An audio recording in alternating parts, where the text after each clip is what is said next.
What's going on YouTube? Welcome back to another video. So for this video, I'm gonna be washing my V4R. So it's post-track day, the next day actually after I got back from the track. Um, it was a good season opener. I got tired really quickly after lunch. Like I had to tap out at around 2 o'clock, 3 o'clock. It goes on until 5, so I think I missed like 2 more sessions. But I did ride the whole session that I could. Like, so I was at the track until they called, the last lap. So I guess I just thought I had more stamina than I thought I had. So now I am sore still. My legs are sore. Arms sore a little bit. Hands are not sore for some reason. It's just arms. I guess on the hard brakes, it takes a lot on your forearms and things like that. But yeah, it's just one of those things. I guess I didn't ride track last year. Um, the year previous to that, I feel like I was in shape. I was riding every single session throughout the day until the end of the day. But right now, this is the first one. Better safe than sorry. It's an expensive bike. I don't want to, it's brand new. I gotta just take it easy. But the bike took care of me. It's very smart. I was on race mode the whole time. I didn't baby it or anything. But I have good fundamentals from all the coaching I've gotten over the years. 100 points of grip. Always maintaining your throttle on the proper position, things like that. And fundamentals, can transfer to any bike. So if you apply a good foundation, you can technically ride any bike safely.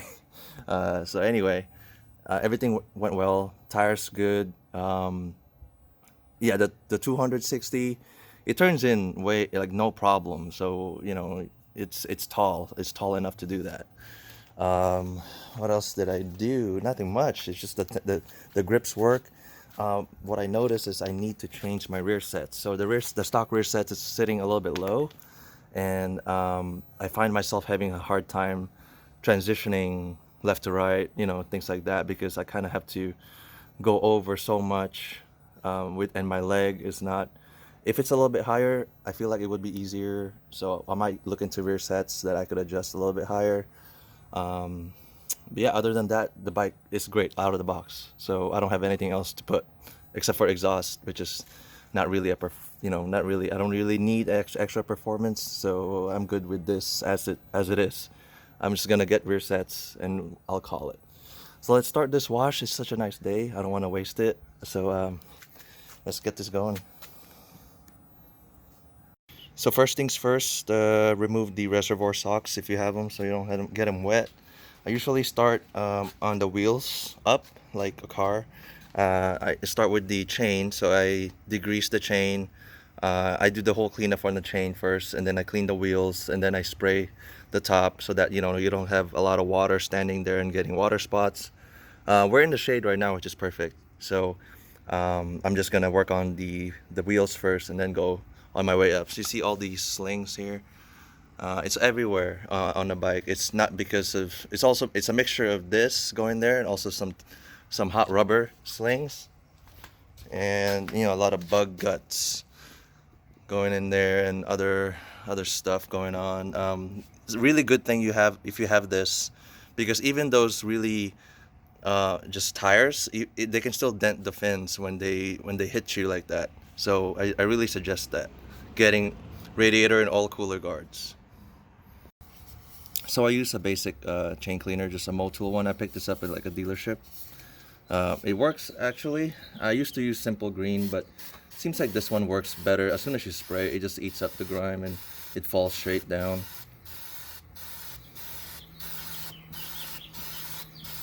So we do this for a little bit until you reach the other end of it. Yeah, you kind of use a lot of these products. So as soon as you coat the whole spring, as soon as you coat the whole chain, you just kind of get your grunge brush. Let's spray a little bit on that too, just for good measure. And I just do this, like for like, I don't know, a couple of laps on the chain. It's already coming off. As soon as you spray water on this, it will just completely wash off. And that takes care of that.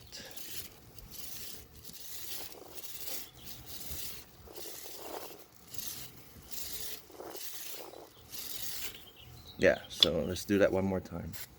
See, as soon as you spray the stuff, it loosens it all up nicely. But you kind of, I think the way I'm using it is using too much of the product. But it's okay. I actually had that for a whole year and it's not running out yet. So I think I just spray it really quickly so it doesn't use too much. But it does work very well. So I like it. Kind of does the job for me. All the brush is doing now is just pushing it away. So there you go. I think that's good. Yeah. Let's move on to just the wheels. So the wheels, I coated this with like the Maxima SC1 like coating spray.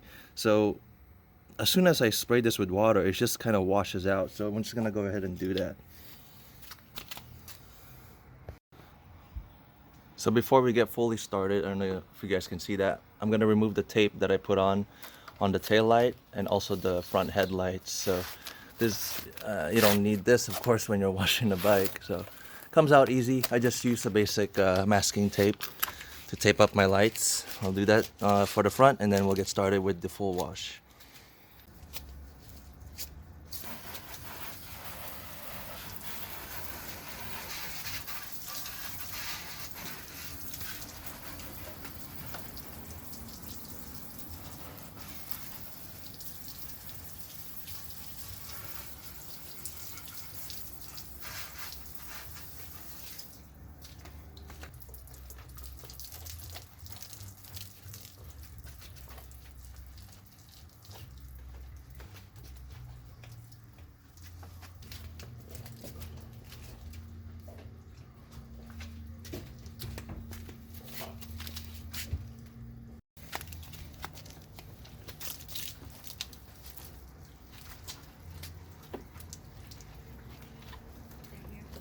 Okay.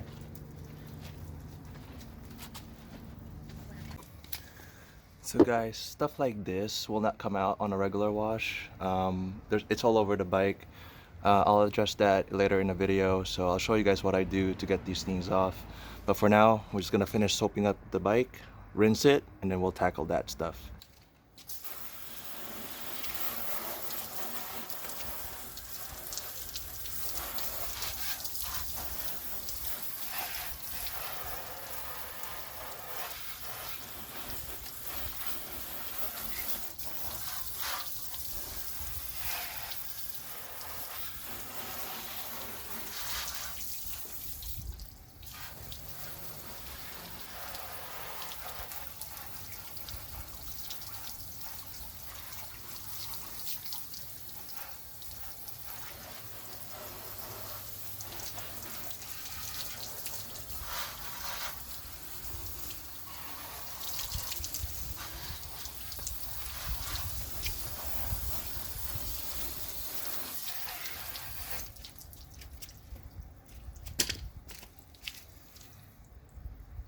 So for drying, I do use a leaf blower. It's like $30 Amazon, and it is pretty noisy, but it does help blow all the water out of the crevices of a motorcycle.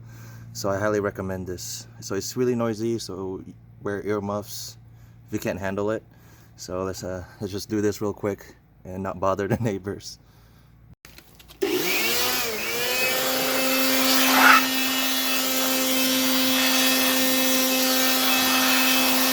So when it comes to drying, I use Wax SU Dry spray. So it's like a spray wax. It doesn't leave like what do you call this, water spots when you wipe it with this. So you spray it on the wet surface and you wipe it dry, and it just kind of buffs out and it dries really nicely. So it's kind of a wax too, so you leave a layer of wax on there. So it's just one of those. It smells really good too, so I've been using it for years. Alright guys, so we got the bike mostly dry, so we're gonna tackle these marks right here. So it won't come off with a regular wash. If you try, it's just gonna keep smearing and things like that. We're gonna try the SC1 spray that I always use. Open it up. So it's called Maxima SC1 high gloss coating. So I use like a throwaway rag on this. I know you have a risk of scratching it, but you don't really if you just rub a little lightly. So I'm just gonna spray it on here. Yeah, coat that stuff for a little bit. Let it sit. Usually this works. Oh my god, look at that. It's like magic. So kind of just roughly rub it. Don't like, excessively rub it. So just spray some more. The more you spray, the more lubricant you kind of put on the surface.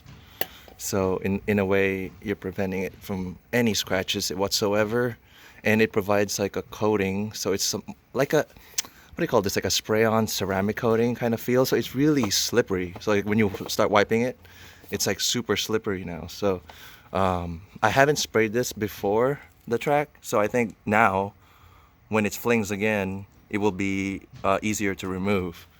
Perhaps with just the soap. So it's like magic.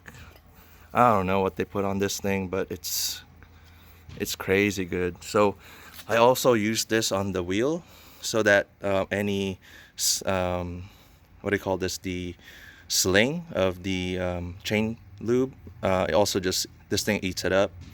So let's go move forward to the other parts of the bike. So on the front, not much, just a one point there. So I'm just gonna go over, I guess, the whole bike and do this, but that's pretty much it. That's the finishing touches, and the bike is dry. What I usually do after all this is I start the bike, get the engine warm. It warms up whatever the inside is. It dries that part because I can't reach it. But I did air, blow dry everything already, so it's good. And I'm gonna ride it around, make sure the chain dries first. Make sure the chain dries first. I'm not riding it like super hard, just around the block. Make sure the chain dries first, and then I put the lubrication on, because water and lube don't mix. So if there's still water in there, the lube will not like stick to the chain. So that's the idea, and that's all I do. So hopefully you guys find this video informative in a way. This is usually what I do post track day if I still have the energy. I do it on the same day, but I haven't done the oil change after the track. So once I do that, I'm probably gonna show you guys what it looks like, because I already did the oil change before track, and I'm gonna do it soon for post track and see if there's a lot of more shavings that come out. So hopefully not much. So there you go. Once again, thank you guys for watching. I'll see you guys on the next video.